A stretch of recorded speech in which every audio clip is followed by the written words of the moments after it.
لكن التعادل السلبي لا يزال مسيطر. الكرة عالية تبعد تتخلص. محمد خميس يلعب له الكرة.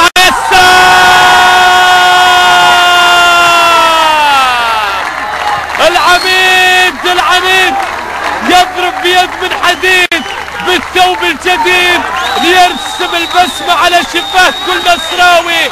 هادف سيف يسجل أولى أهداف هذه المباراة.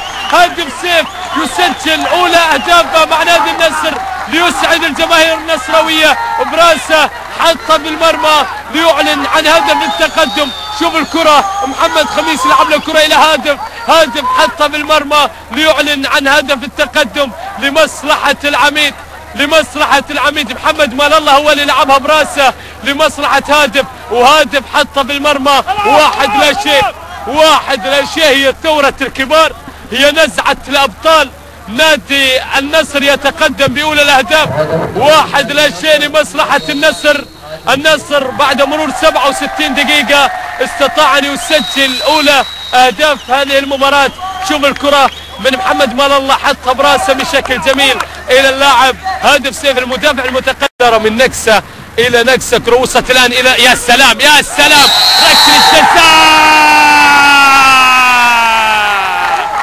ركلة جزاء لمصلحة العميد. قد تغير سير المباراة، قد تحول مجرى اللقاء، قد تضيء شمعة الفرح، لكن تطمنها وتوقد نار الخوف في نفوس المشاهدين والمتابعين. ركلة جزاء عليه يبحث عن الهدف السادس في الجولة السابعة. إيمان ولا على حسين إيمان. يا سلام!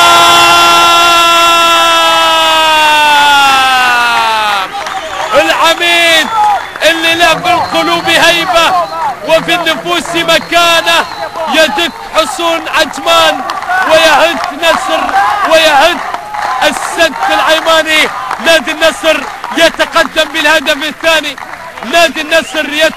بالهدف الثاني بركلة جزاء بهدف سجله إيمان مبعلي. الهدف السادس لمصلحة اللاعب إيمان مبعلي في الجولة السابعة، والهدف الثاني لمصلحة العميد في هذه المباراة.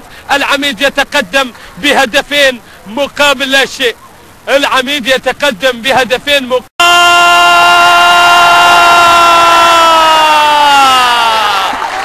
الله على ابو صابون، الله على العميد. هي ثورة الكبار، هي نزعة الأبطال، تحرك راكد الماء. العميد يضرب بيد من حديد ويتقدم بالهدف الثالث من جديد.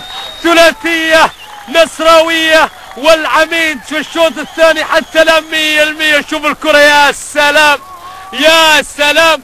علي ابو صابون مر وتلاعب ويسجل هدف رائع بحارس المرمى، مر بشكل جميل من امام حارس المرمى وحطها في المرمى ليعلن عن الهدف الثالث بعد تمريره رائعه من جانب اللاعب ايمن مبعلي. علي ابو صابون يسجل الهدف الثالث والهدف الثاني لمصلحه هذا الموضوع.